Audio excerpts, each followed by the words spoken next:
पूरे 4 महीने बाद वो शहर से कमाकर गांव लौटा था। अम्मा उसे देखते ही चौंकी। आ गया मेरा लाल, कितना दुबला हो गया है रे।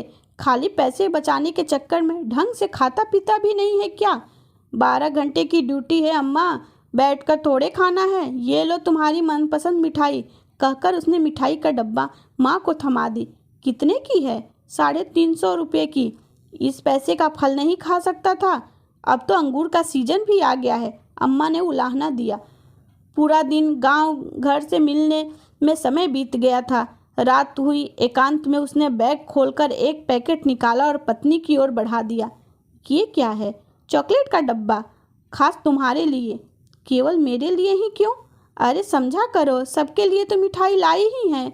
कितने का है? 800 रुपये का। हाँ, विदेशी ब्रांड है। तो क्या हुआ, तुम नहीं समझोगी? खाना तब बताना। पर घर में और भी लोग हैं, माँ, बाबूजी, 3 भौजाइयाँ, भतीजे, सब खा लेते तो क्या हर्ज था? अरे पगली, बस 4 पीस ही तो है इसमें, सबके लिए कहाँ से लाता? तो तोड़ तोड़ कर खा लेते। और तुम बहुत मानते हैं मुझे, ये भी कोई कहने की चीज़ है? आह, कितनी भाग्यशाली हूँ मैं जो तुम मुझे मिले। उसकी आंखें चमक उठी। मेरा जैसा पति बहुत भाग्य से मिलता है। सच है, लेकिन पता है ये सौभाग्य मुझे किसने दिया? किसने? तुम्हारी अम्मा और बाबूजी ने। उन्होंने ही तुम्हारे जैसा हट्टा कट्टा, सुंदर और प्यार करने वाला पति मुझे दिया है। सोचो, तुम्हारे जन्म पर खुशी मनाने के लिए मैं नहीं थी। एक अबोध शिशु से जवान बनाने तक, पढ़ाने लिखाने और नौकरी लायक बनाने तक मैं नहीं थी। मैं तुम्हारे जीवन में आई, इस लायक भी उन्होंने ही तुम्हें बनाया। तुम आखिर कहना क्या चाहती हो?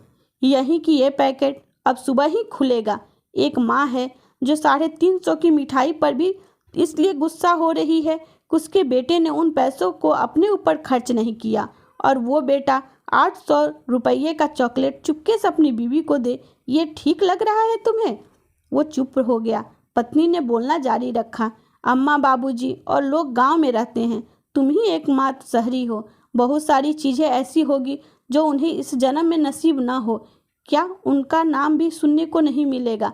भगवान ने तुम्हें यह सौभाग्य दिया है कि तुम उन्हें ऐसी अनसुनी, अनदेखी खुशियाँ दो। वैसे कल को हमारे भी बेटे होंगे, अगर यही सब वो करेंगे तो। अचानक उसे झटका लगा।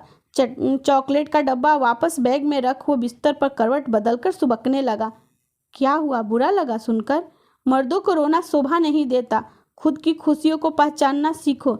जीवन का असल सुख परिजनों को सुख देने में ही है, समझे मेरे पिया।